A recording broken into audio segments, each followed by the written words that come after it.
Assalamualaikum warahmatullahi wabarakatuh. Kemarin sudah saya terangkan tentang pengertian industri dan macam-macam industri. Ternyata kurang satu lagi jenis-jenis industri. Yang terakhir yaitu berdasarkan produktivitas perorangan.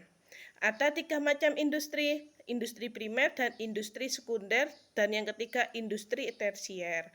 Apa yang dimaksud dengan industri primer? Industri primer adalah industri yang barang-barang produksinya bukan hasil olahan langsung atau tanpa diolah terlebih dahulu. Jadi kita menghasilkan sesuatu itu tanpa diolah. Contohnya seperti produksi pertanian, peternakan, perkebunan, perikanan, dan sebagainya. Jadi kayak pertanian, ada jagung mentah langsung dijual. Itu dimaksud dengan industri primer. Contohnya perikanan, punya tambak, ikannya langsung dijual tanpa diolah terlebih dahulu. Yang kedua yaitu industri sekunder, adalah industri yang mengolah bahan mentah sehingga menghasilkan barang-barang untuk diolah kembali. Contohnya, jadi ini sudah diolah, tetapi barangnya itu masih bisa diolah lagi. Contohnya benang sutra dari ulat sutra kan, kita mengumpulkan dari ulat sutra, habis itu diolah menjadi benang sutra. Itu kalau gini ya, udah nyampe, kalau sudah jadi benang sutra itu sudah nyampe di sekunder. Kenapa kok dikatakan sekunder? Karena nanti dari benang sutra itu bisa diolah lagi menjadi baju, ya. Jadi nyampe benang sutranya itu masih sekunder. Contohnya lagi komponen elektronik, spare part.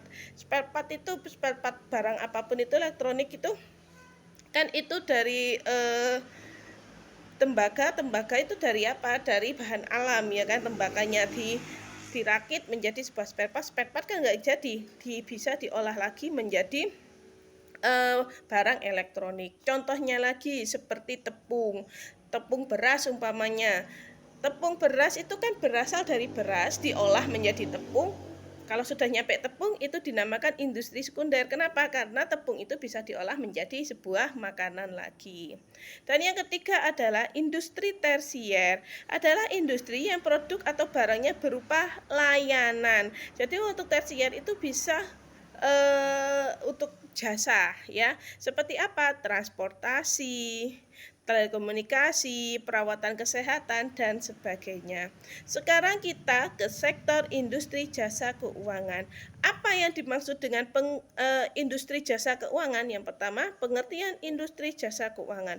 Industri jasa keuangan merupakan suatu industri yang bergerak di bidang keuangan. Jadi ini khusus untuk jasa keuangan saja, ya, karena kalian jurusannya akuntansi tentang keuangan. Jadi kita fokus ke tentang jasa keuangan. Sedangkan menurut DFID singkatan dari departemen, bisa nulis departemen, paten T, for international development, ya. Saya ulangi, pengertian dari singkatan dari DFID, Department, Department for International Development. Pengertian sektor keuangan apa? Sektor keuangan adalah perusahaan besar atau kecil, lembaga formal atau informal di dalam perekonomian yang memberikan pelayanan keuangan kepada konsumen, para pelaku bisnis, serta lembaga-lembaga keuangan lainnya. Saya ulangi, apa yang dimaksud dengan sektor keuangan?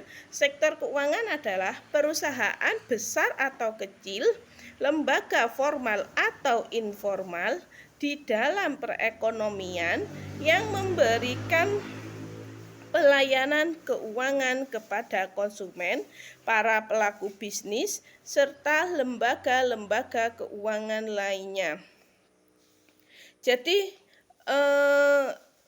Sektor keuangan itu adalah perusahaan besar atau kecil, lembaga formal atau informal di dalam perekonomian yang memberikan pelayanan keuangan. Contohnya itu tentang layanan keuangan, nanti ada koperasi, ada bank, ada asuransi, ada leasing, dan lain sebagainya. Itu maksudnya sektor keuangan.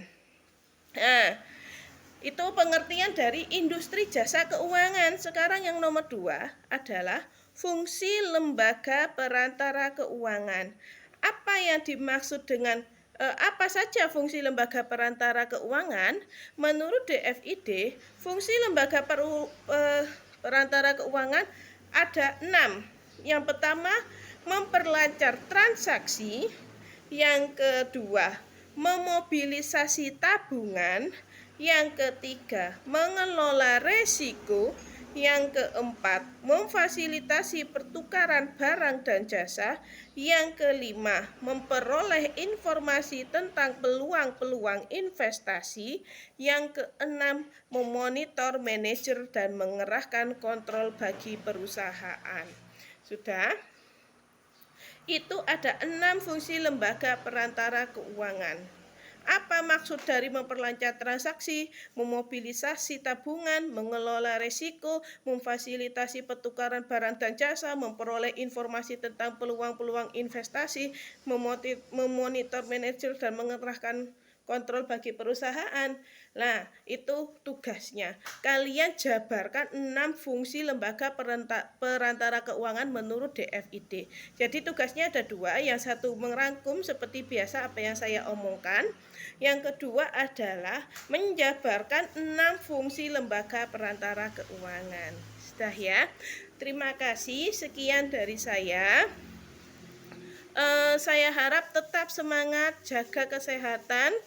Kalau bisa gini ya, nilai yang saya peroleh itu adalah nilai tugas-tugas kalian. Kalau kalian tidak pernah mengerjakan tugas ini mumpung masih awal, saya tidak bisa mendapatkan nilai kalian dan itu bisa menghambat untuk kenaikan kelas kalian.